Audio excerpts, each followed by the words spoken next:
Saudara, selamat datang di Care for Indonesia. Care for Indonesia ini, saudara, bertujuan untuk membangun iman dan untuk membangun juga kecintaan terhadap Alkitab, firman Tuhan. Dan topik kita, saudara, pada hari ini membahas masalah Tritunggal, Allah Bapa, Putra, dan Roh Kudus. Nah, saya tidak mau secara detail menggambarkan apakah Tritunggal itu atau mencoba menjelaskan dengan pemikiran saya. Tapi yang saya mau tekankan di sini adalah bahwa kita dapat mengalami Allah Tritunggal dalam kehidupan kita. Saudara, di dalam kitab 2 Korintus 13 ayat 13, saudara, Paulus menuliskan di penutup surat Korintus ini mengatakan, kasih Tuhan Yesus, kasih Allah, dan persekutuan Roh Kudus menyertai kamu. Mungkin saudara sering mendengar ini. Saudara, waktu Paulus menulis surat ini, saya percaya dia tidak hanya sembarang menulis ini. Dia pasti sudah mengalami kasih Yesus, kasih Allah, dan juga persekutuan dengan Roh Kudus.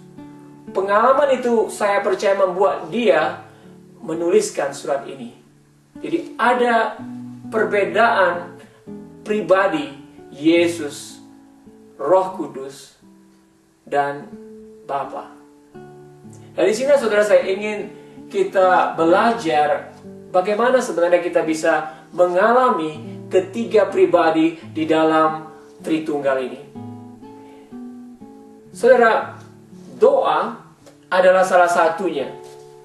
Saya katakan doa adalah salah satunya. Nah, saudara, di dalam doa, secara Alkitab mengatakan bahwa kita berdoa kepada Bapa di surga.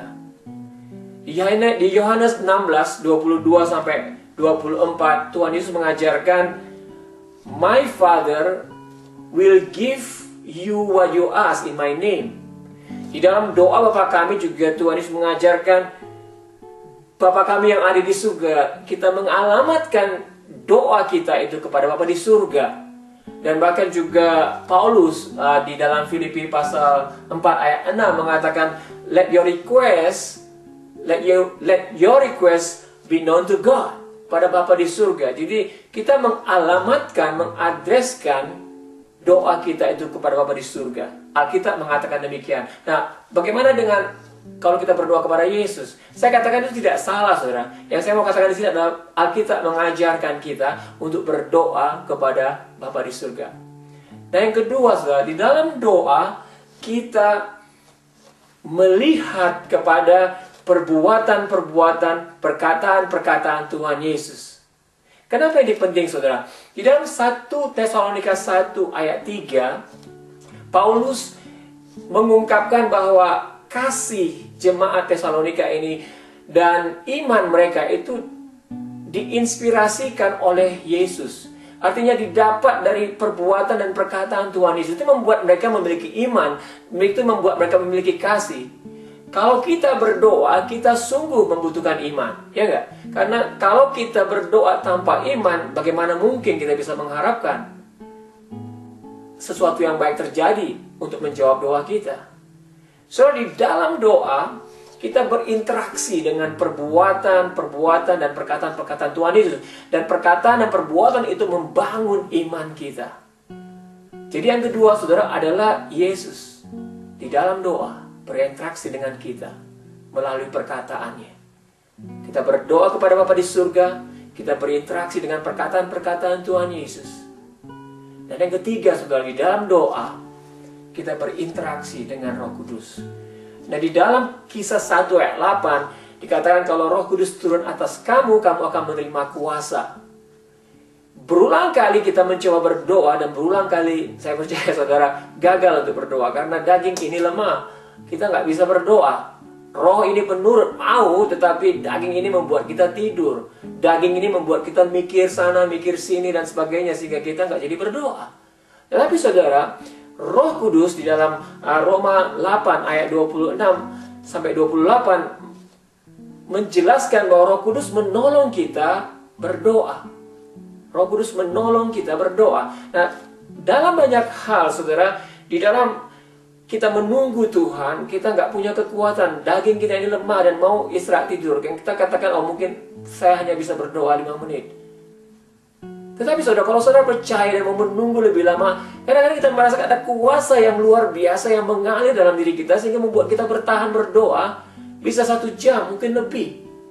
Dan di sini saya bisa mengatakan bahwa kita bisa mengalami di dalam doa Roh Kudus, kuasanya yang menggerakkan kita. Kadang-kadang kita juga perlu musik-musik rohani untuk membuat kita lebih masuk ke dalam hadirat Tuhan, dan kita boleh merasakan ada perubahan atmosfer di dalam diri kita, sehingga membuat kita lebih berdoa dan lebih kusuk di dalam doa kita. So di sini yang saya mau katakan bahwa melalui doa sebenarnya kita bisa mengalami Bapa di surga, dan mengalami Tuhan Yesus, dan mengalami juga Roh Kudus. Saudara, di dalam Yohanes 17 ayat 3, saudara, Tuhan Yesus berdoa kepada Bapa di surga, dan dia katakan, inilah hidup kekal itu, supaya mereka mengenal Engkau satu-satunya Allah yang benar, dan mengenal Yesus Kristus, anaknya yang Engkau utus. Saudara, hidup yang kekal digambarkan oleh Tuhan Yesus sebagai pengenalan kepada Bapa di surga, pengenalan kepada Tuhan Yesus Kristus. Dan ini menjadi pengenalan kita kepada Tritunggal itu sangat penting.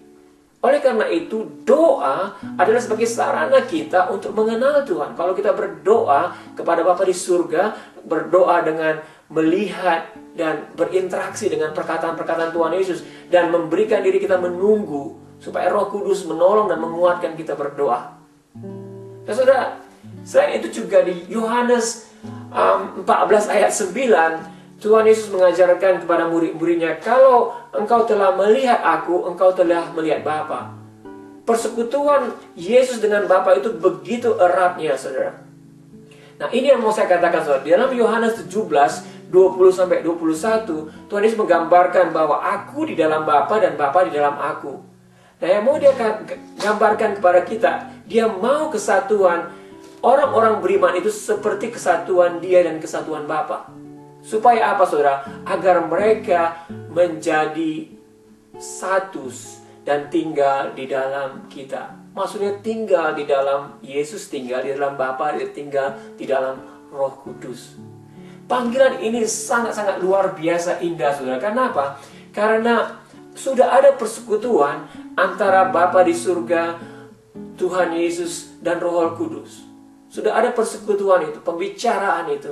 Dan kita, saudara dan saya, diundang untuk masuk dalam pembicaraan itu. Nah, seorang penulis, Martin Smith, mengatakan dalam bahasa Indonesia, saya terjemahkan demikian.